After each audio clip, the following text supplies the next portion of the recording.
Muy buenos días, hermano. Tengan un feliz sábado. Es un privilegio para mí poder estar acá en la iglesia, invitado para repasar la lección de escuela sabática con ustedes. Una experiencia inolvidable porque nunca me había tocado estar en la iglesia y que no esté absolutamente nadie, solamente yo. Pero quizás voy a ser observado por muchas personas en sus casas. La lección de esta semana tiene que ver con la misma serie que estamos estudiando este trimestre, que dice cómo interpretar la Biblia. Y el título de esta semana lleva la creación, el Génesis como pilar, parte 1. Dice el versículo: en el principio era el verbo, y el verbo era con Dios, y el verbo era Dios. Este era en el principio con Dios. Todas las cosas por Él fueron hechas, y sin Él nada de lo que ha sido hecho fue hecho. En Él estaba la vida, y la vida era la luz de los hombres. En el Génesis nosotros encontramos tantas cosas interesantes. Primero vamos a tener una palabra de oración para empezar el estudio. Te quiero dar las gracias, Señor, en esta mañana porque nos permite poder estar acá y reunirnos para aprender un poco más de tu palabra. Te pido, Señor, que bendigas esta reunión y que nos des esa sabiduría que solo tú puedes dar. En el nombre de Jesús, amén. El Génesis, la palabra significa principio, como todas las cosas en nuestra vida. Todas las cosas tienen un principio, todas las cosas tienen un final. Acá la lección nos habla acerca de varios acontecimientos que suceden. Nos presenta lo que hizo Dios para crear el mundo, nos presenta también el origen del mal, nos presenta acerca del pacto que hizo Dios con la humanidad, acerca de la historia de cómo surgieron los idiomas y los pueblos, las genealogías, la naturaleza de la humanidad, el carácter de Dios, el matrimonio entre un hombre y una mujer y tantas otras creencias fundamentales de las Escrituras. En el principio, mucha gente se hace la pregunta que ¿cuándo fue ese principio? En realidad la Escritura nos dice de que hay cosas que son misterios, o sea, las cosas reveladas son para nosotros y las cosas secretas son para Dios. La palabra de Dios nos dice que en el principio creó Dios los cielos y la tierra. Este principio nos habla de la forma cómo fue que Dios vino haciendo la creación del universo. Muchos piensan de que para hablar del creacionismo se necesita mucha fe, pero se necesita más fe para hablar del evolucionismo, porque muchos dicen de que el hombre viene del mono, ¿verdad? Que era un mono bien peludo y que se le fue cayendo el pelo y al último salió el hombre. La palabra de Dios no nos dice eso. La palabra de Dios nos dice que Dios hizo al hombre de algo peor que el mono. ¿Saben de qué lo hizo? Dice en Génesis 2:7 que lo hizo del polvo de la tierra. Y los estudios que hacen los científicos y la ciencia han comprobado que todos los elementos que se encuentran en la tierra se encuentran en nuestro cuerpo, se encuentran en nuestro organismo. Al estudiar detenidamente la palabra de Dios, nos damos cuenta que Dios existió antes de ese comienzo. Es decir, Dios existió antes de que se creara el tiempo y que éste se expresara en el ciclo diario, tarde, mañana y meses y años. Y en el Nuevo Testamento, ahí encontramos una declaración en San Juan 1, del 1 al 3, el versículo que leímos a comenzar, y en Hebreos 1, 3 y 2, que dice, por el cual asimismo hizo el universo. O sea, la palabra de Dios nos dice que fue Cristo Jesús el que creó el universo, el que estaba en el principio y el origen de la creación de todas las cosas. Los días de la creación, nos habla aquí la parte del 1. Estos días de la creación ha tenido cierta controversia con algunos eruditos y gente que estudia cosas de la evolución y la ciencia, porque según ellos se requiere mucha fe para pensar de que en un día de 24 horas se pudo hacer la luz, que se pudo hacer el aire, que se pudo hacer las plantas, los animales, tantas cosas que se hicieron. Pero la palabra de Dios es clara, exacta y precisa al decirnos la forma como se menciona acá en la Biblia, que dice, y fue la tarde y la mañana un día, fue la tarde y la mañana el segundo día. Y se refiere en esa forma a días literales de 24 horas. No se está refiriendo a largos periodos de tiempo, porque lo corroboramos cuando llegamos al cuarto mandamiento de la ley de Dios, que dice, acordarte del día de reposo para santificarlo. 6 días trabajarás y harás toda tu obra. Aquí se le da énfasis a la semana literal, al periodo de 24 horas de cada día. Los 7 días de la creación deben interpretarse como una unidad completa de tiempo introducida por el número cardinal, ¿verdad? Hay una palabra aquí, dice echada, que quiere decir 1, ¿verdad? En hebreo. Los 7 días de la creación son 7 días como definimos los días en la actualidad. Si notan algo, hermanos, cuando el Génesis habla acerca de los días de la creación, ¿por qué creen de que ahí no se menciona fue el lunes, fue el martes, fue el miércoles, fue el jueves? ¿Por qué no se mencionan esos nombres? ¿Por qué se menciona el primer día, segundo día, tercer día, cuarto día? ¿Por qué? Porque en aquellos tiempos los días no tenían nombres. Los nombres de los días se fueron agregando con el aumento de la historia y del tiempo. Por ejemplo, nuestro calendario se deriva del calendario egipcio, pero nuestro cómputo moderno se deriva del calendario romano. Y estos días tenían número, no tenían nombre. Y con el tiempo se le cambiaron.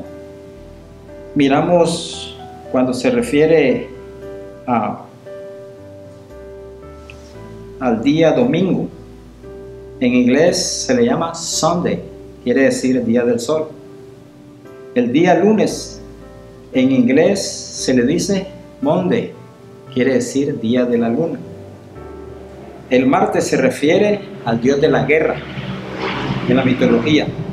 El miércoles su nombre se tomó en homenaje al planeta Mercurio. El jueves en homenaje al planeta Júpiter.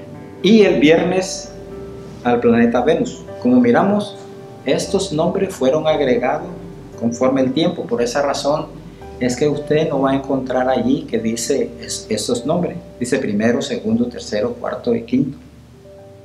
Pero cuando llegamos al sábado, la palabra de Dios se lo menciona. ¿Por qué? Porque la palabra sábado quiere decir reposo.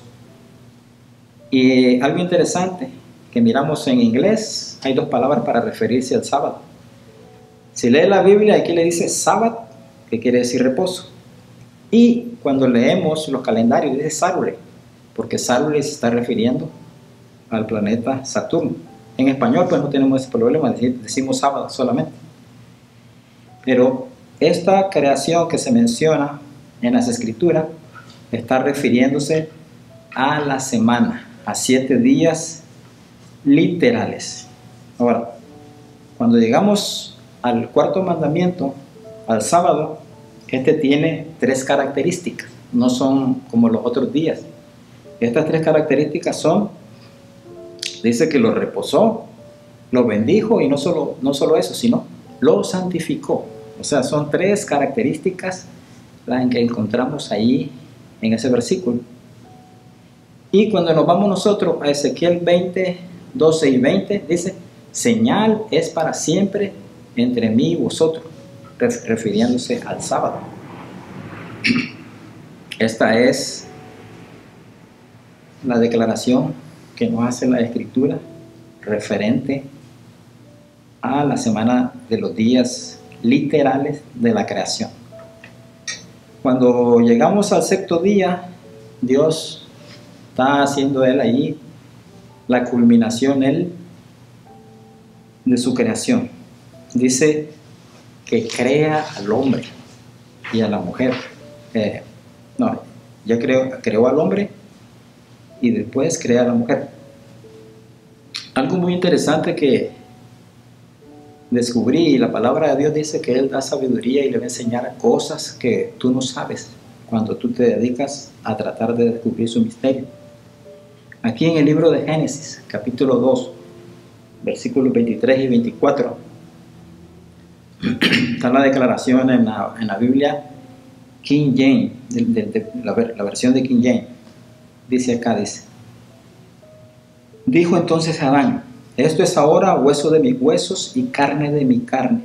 Esta será llamada varona, porque del varón fue tomado.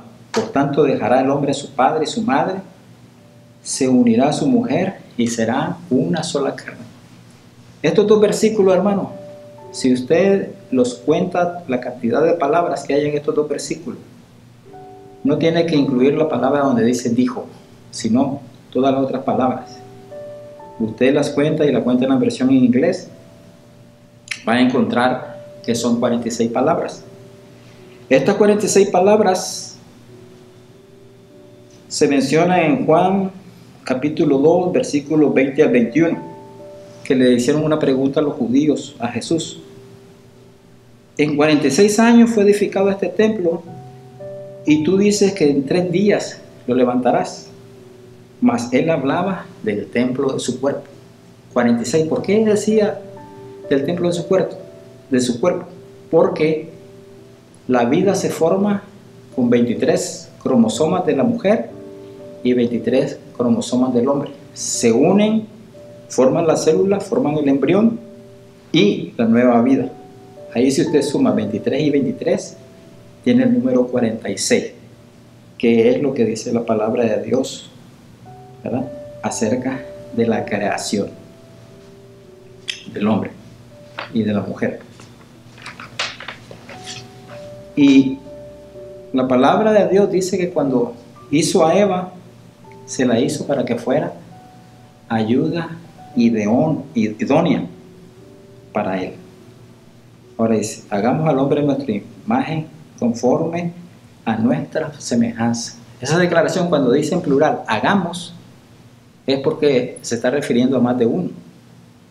Ahí se entiende de que estaba la Trinidad en el proceso de la creación del hombre, Dios Padre, Dios Hijo y Dios Espíritu Santo. Cuando Dios llega a hacer a Eva, ¿de qué fue que dice la Escritura que la hizo? Aquí dice Génesis 2, 21 y 22. Dice que quitó una costilla y hizo a Eva. Por eso es que dicen que la mujer vive a costillas del hombre, ¿verdad? Porque fue hecha de una costilla y que estaba cerca de su corazón. Otros dicen, no, la hizo cerca del corazón para que el hombre fuera acostumbrándose al desembolso diario, ¿verdad? Esas son las cosas que dice, pero lo que encontramos nosotros acá es que cuando Dios hace al hombre y hace a la mujer, es con un solo propósito, con el propósito de que se procreen, que se pueble la humanidad, y el plan de Él que Él dejó establecido acerca del matrimonio. El matrimonio actualmente pareciera hoy en día que no es lo que la Biblia establece cómo debe ser el matrimonio, sino que cada gobierno de cada país está decidiendo y tratando de hacer lo que ellos quieren en la forma política y por cantidades de votos, a ver qué es lo que va a resultar mejor para ellos. No se basa en la verdad bíblica o en la voluntad de Dios. Todos se van, ¿verdad?, a los recursos que benefician al ser humano, lo que les conviene, y hacen leyes que están en contra de los principios bíblicos, permitiendo que se case hombre con hombre, mujer con mujer. El matrimonio que dejó establecido Dios es un matrimonio que hace la procreación del hombre y de la mujer. Ningún otro matrimonio puede hacer este tipo de proceso, solo el proceso que dejó establecido Dios. Y es algo muy triste mirar cómo gente, ¿verdad?, con una mente tan perversa, agarran nombres, ¿verdad?, autorizados por la sociedad y se hacen llamar ellos minorías étnicas. La sociedad los aplaude, ¿verdad? Les dan reconocimiento, privilegios y derechos. Pero sabemos, hermano, que estas ideologías se afirma que solo hay un sexo, el sexo masculino y el sexo femenino. Pero en los gobiernos se está estableciendo este sistema de la ideología del género. Actualmente dicen que hay como 52 diferentes ideologías de género. La palabra de Dios nos habla acerca de la promiscuidad sexual y de la perversidad. Y a veces hay un desafío muy grande que se le está haciendo a Dios porque se están autorizando hasta operaciones de sexo. La palabra de Dios me habla a mí claramente acerca del matrimonio y de su creación.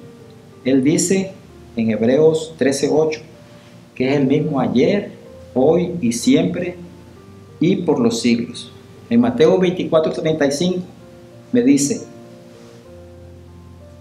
también dice, los cielos y la tierra pasarán, mas mis palabras no pasarán. En Hechos 5:29 dice: es menester obedecer a Dios antes que a los hombres. La ideología de nuestros gobiernos puede ser que cambie, pero Dios no. Dios tiene sus principios establecidos y el matrimonio es bendito cuando es entre un hombre y una mujer. Es lo que dejó Dios establecido en Génesis 1:28, dice: y lo bendijo Dios, representa la unión del hombre y de la mujer. Esto representa también a Cristo con su iglesia. Esto es lo que nos representa. En la creación encontramos, ¿verdad?, muy triste lo que sucedió, que el hombre cae en pecado, ¿verdad? Y después se presenta un plan de redención, un plan que tenía que ver con el rescate de la humanidad a causa de la desobediencia del hombre. Y aquí se mencionan dos árboles. Se menciona un árbol de ciencia del bien y el mal y se menciona un árbol de la vida. Ese árbol de ciencia del bien y el mal no sabemos, ni tampoco sabemos cuál era el árbol de la vida. Pero hay gente, ¿verdad?, que sacan ideas, que dicen de que fue la manzana, que por eso los hombres dicen que se le mira una cosita acá que dice que se atoró la manzana cuando se asustó que le habló Dios, y que por eso le dicen la manzana de Adán, lo que tiene uno aquí en el pescuezo. Pero en realidad la palabra de Dios no le dice si fue manzana, si fue mango, no se sabe absolutamente nada. Cuando el hombre cae en pecado, ¿qué es lo que sucede? Que los echa Dios del huerto del Edén. Pero dice de que había un ángel que estaba guardando el camino del árbol de la vida para que el hombre no tomara ese árbol de la vida. Muchos piensan que ese árbol de la vida quedó acá. Cuando vino un historiador que se llamaba Ponce de León, él llegó y pensó que iba a encontrar ese árbol de la vida.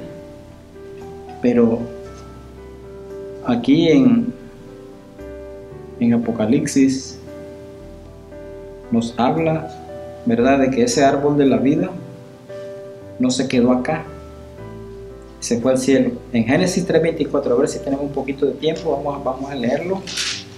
Génesis 3:24 dice: echó pues fuera al hombre y puso al oriente del huerto del Edén querubines y una espada encendida que se envolvía a todos lados para guardar el camino del árbol de la vida. Eso es cuando el hombre cae en pecado.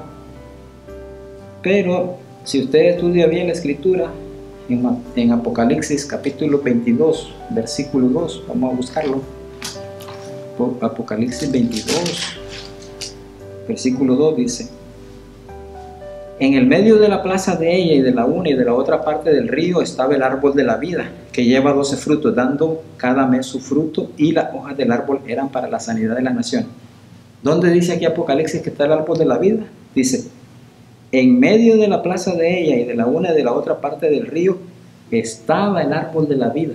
Este árbol de la vida del Génesis está en el cielo. Dios no lo dejó acá. Así de que estos historiadores que andaban buscándolo no lo iban a encontrar nunca, porque se lo llevó. No sé si Elena G. de White menciona, ¿verdad?, de que cuando vino el diluvio se lo llevó Dios al cielo. No estoy muy seguro de eso, pero este árbol Dios se lo llevó de nuevo al cielo. Vamos a hablar un poquito acerca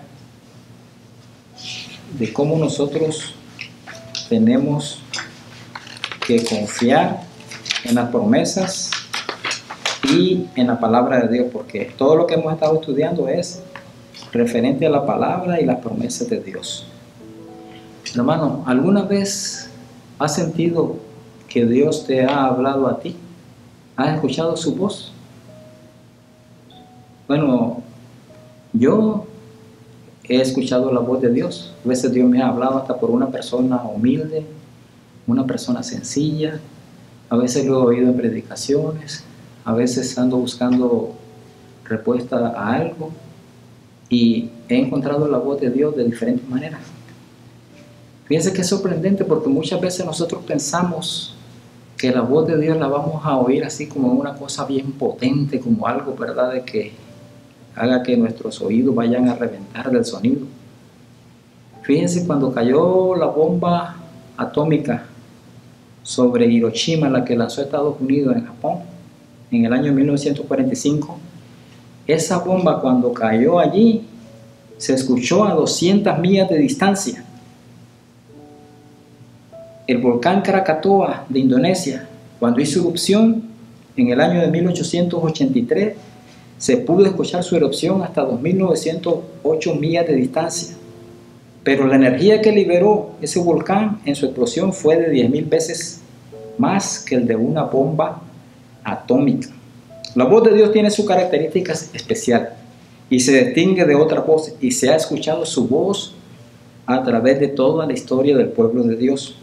Encontramos en Génesis 3:8 un ejemplo, dice: y oyeron la voz de Jehová que se paseaba en el huerto después de la desobediencia. La reacción de ellos al oír la voz de Dios, ¿de qué fue la reacción? Fue de miedo. En Génesis 3:10, y respondió: oí tu voz en el huerto y tuve miedo. En otra ocasión Dios habló de una forma diferente. Dice aquí en Éxodo 20, 18, 19: todo el pueblo consideraba las voces y las llamas y el sonido de las trompetas y el monte que humeaba.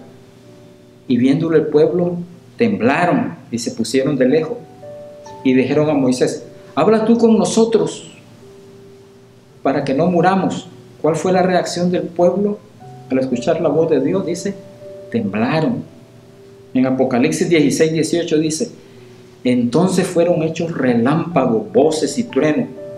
Hubo un gran temblor de tierra, un terremoto tan grande cual no fue jamás desde que los hombres han estado sobre la faz de la tierra.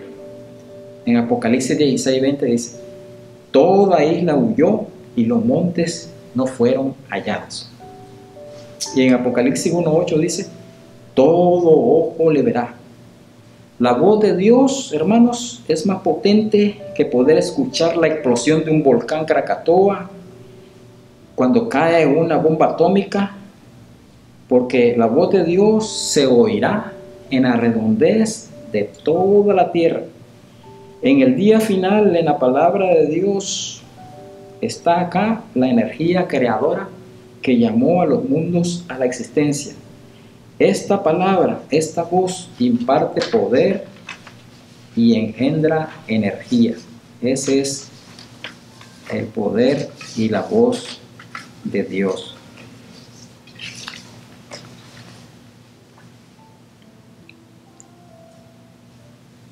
Después de nosotros mirar acá, que en la palabra de Dios, cada día de la creación que hizo nuestro Señor, dice, fue la tarde y la mañana el primer día y era bueno. Siempre menciona que todas las cosas que Él hizo era bueno, ¿verdad? Y ahora con la pandemia que estamos padeciendo, estamos mirando, ¿verdad?, que en todos lados se ha limpiado el cielo. La gente se sorprende porque en años no se miraba el cielo tan azul, tan limpio, los ríos, los mares, todo se ha limpiado, ¿verdad? Y es increíble cómo el hombre está destruyendo el mundo. Por ejemplo, acá en Estados Unidos, en el año de 1960, la basura que se tiraba eran de 88 millones de toneladas de basura. Ahora dice que son 232 millones de toneladas por año. ¿Se imaginan? Y acá, cada vez que se recolecta la basura, dice que se están recogiendo en el área metropolitana de Los Ángeles 50,000 toneladas de basura. Esto equivale a estar llenando el estadio de béisbol de los Dodgers de Los Ángeles cada 10 días. ¿Se imagina? Por eso es que la palabra de Dios nos dice en Apocalipsis 11:8, vendrá el Señor a destruir los que destruyen la tierra. Hermano, esto que estamos padeciendo en este momento es algo para que nosotros reflexionemos y meditemos dónde estamos, en quién creemos y qué es lo que vamos a decidir hacer. Porque no sabemos el mañana es incierto. Recordemos de que todo lo que nace, crece. Lo que crece, cuesta. Lo que no nace, no va a crecer nunca. Así que, hermano, yo te invito que sigas confiando en Dios. Al confiar en Dios, nosotros nos damos cuenta de que en su palabra todo lo que ha dicho se ha cumplido y se va a seguir cumpliendo, porque Dios nunca ha fallado. Te quiero pedir, hermano, en esta mañana que sigas confiando en Dios. Ten fe, Él es un Dios de amor, un Dios de misericordia, y te pido que inclinemos nuestra cabeza para tener una oración. Te doy las gracias, Señor, por permitirme este privilegio de poder estar compartiendo el pan espiritual de tu palabra en esta mañana. Te pido que bendiga a todos los hermanos, que nos cuides, que nos protejas, que nos ayudas. Enséñanos a andar el camino que tenemos que andar y a hacer tu voluntad y a poder decir lo que dice el Padre nuestro. Sea hecha tu voluntad. Gracias, hermanos, por su atención y que Dios me lo bendiga y que pasen un feliz sábado. Que Dios me lo bendiga. Muchas gracias, hermano.